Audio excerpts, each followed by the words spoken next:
बेटा हमारे पास जो है फोर्थ क्वेश्चन कर रहे हैं, इसमें ए बी सी डी जो आपको एक चतुर्भुज दे रखा है, जो आपका क्वाड्रिलेटरल दे रखा है, वो अब की बार आपका एक ट्रेपेजियम है, समलम है। और इसमें देखिए और क्या बात कही है, बी और डी इसका विकर्ण है और ई जो है ए डी का मध्य बिंदु है, इससे होकर ई एफ रेखा खींची गई है जो बी सी को एफ पर प्रतिच्छेद करेगी। अब हमें इस क्वेश्चन में प्रूव क्या करना है कि जो एफ है वो बी सी का मध्य बिंदु है।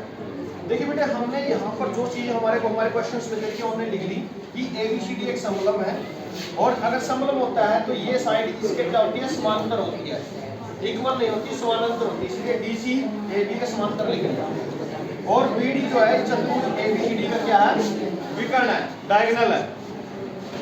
उसके बाद यहाँ पर जो ई है हमारे पास, जो इसकी साइड है, भुजा है, ए डी का मध्य बिंदु दे रखा है, ई से होकर हमने एक रेखा खींची ई एफ, और ई एफ जो है ए डी के क्या है, समानांतर है। ये भी चीजें हमें दे रखी है कि ई एफ जो है ए डी के समानांतर है, बी सी बार पर निषेध करती है, सिद्ध करना की ये चीज मैंने आपसे बात हो चुकी है।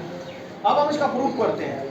जो हमारे पास, जैसे कि मैंने आपको बताया कि हमारे पास क्वेश्चन में दे रखा है कि ए बी सी डी एक ट्रेपेजियम है, समलम है, तो ये ए बी आपका डी सी के समानांतर होगा, और साथ में ई एफ आपको ए डी के समानांतर दे रखा है। तो इसका मतलब जब हम तीनों बातों को कंबाइन करते हैं, ई एफ ए बी के समानांतर है, ई एफ ए, तो ये तीनों क्या हो जाएगा, ई एफ ए बी के, ए बी डी सी के, ये तीनों क्या हो गया आपकी समानांतर रेखा। अब ई जो है ए बी का मध्य बिंदु, इसी से होकर एक रेखा ई एफ खींची गई है। अब ये तीनों क्या होगी, समानांतर रेखा होगी, तीनों क्या होगी, एक दूसरे के समानांतर है, परस्पर समानांतर है। तो जो भी समांतर रेखाएं होती हैं, जो ट्रांसवर्सल लाइन होती है, उनको क्या करती है, बाइसेक्ट करती है, समद्विभाजित करती है। तो एडी हो गया, बीसी हो गया, बीडी हो गया, इन सबको जो है ये समद्विभाजित करती हुई चलेगी। सेम वैसे ही ई एफ की जो रेखा है, जो बीसी को प्रतिच्छेद कर रही है एफ पर, ये बीसी को भी प्रतिच्छेद करेगी।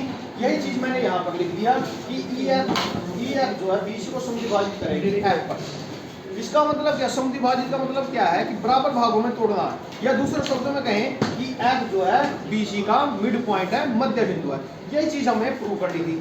Thanks, like and subscribe and connect with me for math learning. Thanks.